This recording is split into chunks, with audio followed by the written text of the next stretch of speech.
یہ صاحب ہیں جی، ان کا تعلق لالا موسیٰ سے ہے لیکن نوبے میں رہ رہے ہیں۔ انہوں نے کہا ہے کہ جی CIA کا چیف خفیہ دورے پہ پاکستان پہنچا، ولیم برن نے وزیر اعظم عمران خان سے ملاقات کرنی چاہیے، تو عمران خان نے یہ کہتے ہوئے انکار کر دیا کہ CIA چیف کو ڈرون کے لیے پاکستانی اڈے نہیں دے سکتے۔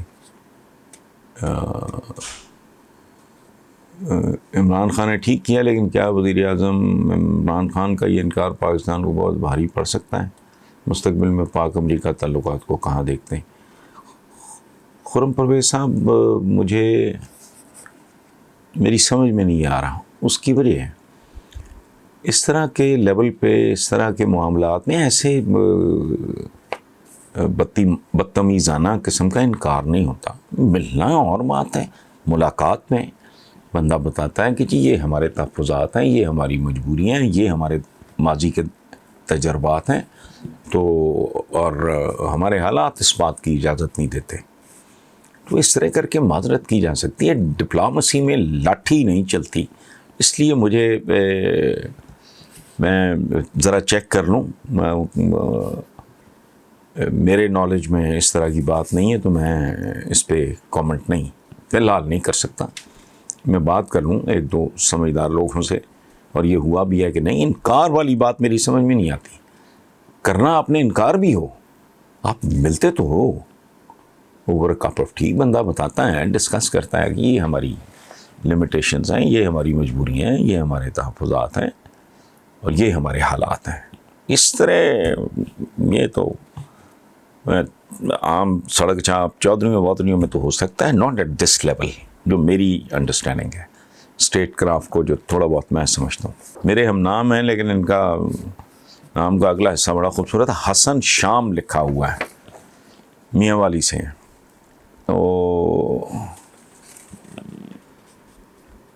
وہ لکھتے ہیں کہ حسن صاحب، آپ نے کسی زمانے میں غرور نامی ایک ڈرامہ لکھا تھا جو بہت پسند کیا گیا تھا۔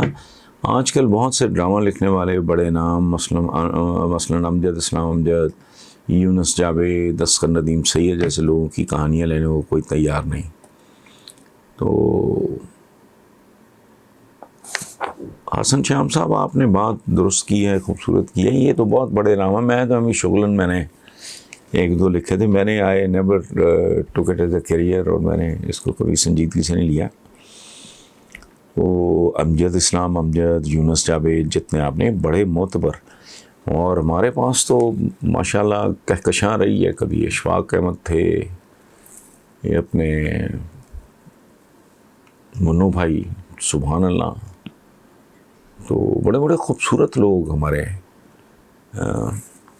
پلیز لکھتے رہے۔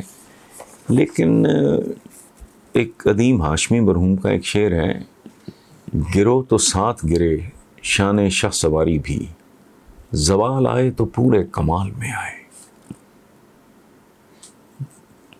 یہ جب معاشروں پہ زوال آتا ہے تو کوئی شعبہ محفوظ نہیں رہتا۔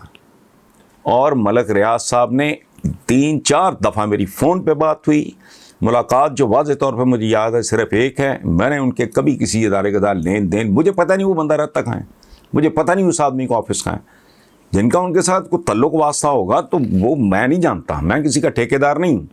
اچھا، تو ملک صاحب ہمیشہ میری اس طرح کی اپیل پہ بڑا برا مناتے تھے، اور کہتے تھے کہ آپ اپنا کالم نہ ضائع کیا کریں، آپ مجھے بتا دیا کریں۔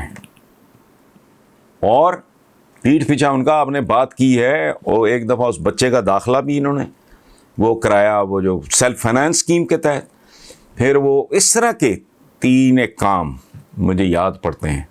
میں باز نہیں آیا، میں نے کبھی ان کو براہ راست کال، نیور۔ کالم پڑھ کے وہ گلا کرتے ہیں کہ میں کتنی بار آپ کو کہہ چکا ہوں کہ آپ اپنا کالم کسی اور موضوع پہ لکھ لیا کریں، اس پہ ضائع نہ کیا کریں، میرے ذمہ لگا دیا کریں کام۔ یہ اس آدمی کی خوبصورتی ہے، بڑائی ہے، ٹھیک ہے۔ اس کے علاوہ میرا کیا لینا دینا بھائی، میں تو جانتا نہیں وہ آدمی رہتا کہاں ہے، اور پھر 10 مرلے اس کی اوقات کیا ہے۔ وہ میں لاکھوں روپیہ ٹیکس دینے والا آدمی ہوں، اور اب سے نہیں، 2 سال سے نہیں، 4 سال سے نہیں، کوئی الیکٹرانک میڈیا کے آنے کے بعد نہیں، بہت پہلے سے۔ تو 10 مرلے اچھا دکھ مجھے الزام کا نہیں ہے, مجھے گھٹیا پن کا دکھ ہے. وہ 10 مرلے تم ڈال رہے ہو میرے کھاتے میں, تو ہوش کرو کہ تھوڑا بہت پروپ تو بندہ کر لیتا ہے, وہ تھوڑی عقل کا ثبوت دو. تو یہ لیکن ہمارے بچپن سے سنتے آ رہے ہیں, ہمارے بزرگ کہاں کرتے تھے کہ کتوں اور قافلوں میں دیرینہ رشتہ ہے, کتے بھونکتے رہتے ہیں, قافلے چلتے رہتے ہیں. اب انہوں نے کوئی بندہ, حتیٰ کہ بندیاں بھی نہیں چھوڑی انہوں نے جن کے انہوں نے نام نہیں. اور میں کہتا ہوں بھی کہ بھئی جس آپ اکاؤنٹ کی بات کر رہے ہو میرے پاس آ جاؤ, چیلنج کرو, ڈیٹ دو, میں اپنے کیمرے لے جاتا ہوں اپنے یوٹیوب چینل کے مینیجر کے پاس, چلتے ہیں پوچھتے ہیں کہ اس کا اکاؤنٹ, اچھا جائیداد کہیں بھی آن لائن چیک کی جا سکتی ہے, اچھا چلو میری اہلیہ کے نام پہ, میرے بچوں, میرے بھائی کے, میرے کسی دوست کے نام پہ,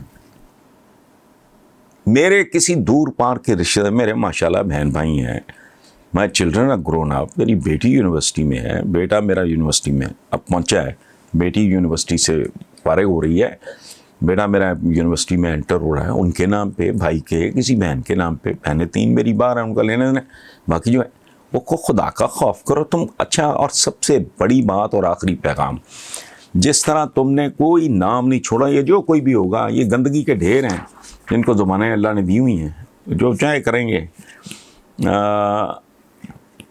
ان میں سے کچھ لوگ, میں سب کا ٹھیکہ نہیں لیتا, میں کچھ لوگ تو ہیں جن کی میں قسم کھا سکتا ہوں, ان کو بھی نصرت جاوید جیسے درویش آدمی کو, وہ کلپتا پھر رہا ہے بیچارہ, اس بندے کو بھی آپ نے ڈال دیا. کو خدا کا خوف کرو. لیکن پھر وہی بات کہ اگر قافلے چلیں گے تو کتے بھونکیں گے, یہ چلتا رہے گا. تو کوئی سر پیر تو ہو نا, کسی زندگی کی کسی سٹیج پہ 10 مرلے کا پلاٹ, او بھائی, my children own property in defence. مجھے ڈیفینس پسند نہیں ہے, میں کبھی میں نے رہنا چاہیے نہیں, تو وائی شوڈ آئی. جو بندہ لاکھوں روپیہ سال کا ٹیکس دیتا ہو, اور اب سے نہیں, برس سے ہے, اور کوئی چاہت نہیں, کوئی خواہش نہیں, کوئی اور کام کاروبار نہیں, ساتھ 50,000 آفرز, ٹیمپٹیشنز, یہ کر لیتے ہیں وہ. میں نے کہا یار چھوڑو, میرے پاس پہلے ہی بہت ہے, میں مدت ہوئی فل سٹاپ لگا چکا ہوں زندگی میں. بچوں کے لیے اچھی ایجوکیشن, اچھی تربیت, اور ایک ٹیک آف کا جو ہوتا ہے سامان, وہ کافی ہے. میں نے ٹھیکہ لیا ہوا ہے ان کا, اولاد کا بھی نہیں, ایک حد تک ہے جتنا حکم ہے ہمیں کہ فیسیلیٹیٹ کرو, اچھی تعلیم, اچھی تربیت. تو اس طرح کی آخری بات کہ جو کوئی بھی یہ لوگ ہیں, اور یہ پہلی بار نہیں ہو رہا, ایگزیکٹلی یہی بات. اس دفعہ لسٹ خیر بہت ہی لمبی ہے. یہ حامد میر کے ایک پروگرام میں میں شاید آپ کو بتا چکا ہوں, تو میں نے کہا تھا کہ یہ جو کیش لکھا ہے اس کا تو میں نے مجرا سن لیا, اس کا تو حساب کوئی نہیں ہو سکتا, پلاٹ تو بتاؤ. اچھا, آخری بات, جو لوگ یہ کر رہے ہیں انہوں نے, میں صحیح کہہ رہا ہوں, میں لسٹ نہیں پڑھ سکتا, اتنے لوگوں کے نام ہیں ان میں, اور میں کسی کا ذمہ داری نہیں لے رہا, نہ میں کسی کا ٹھیکیدار ہوں. تو پھر تم ڈوب مرو.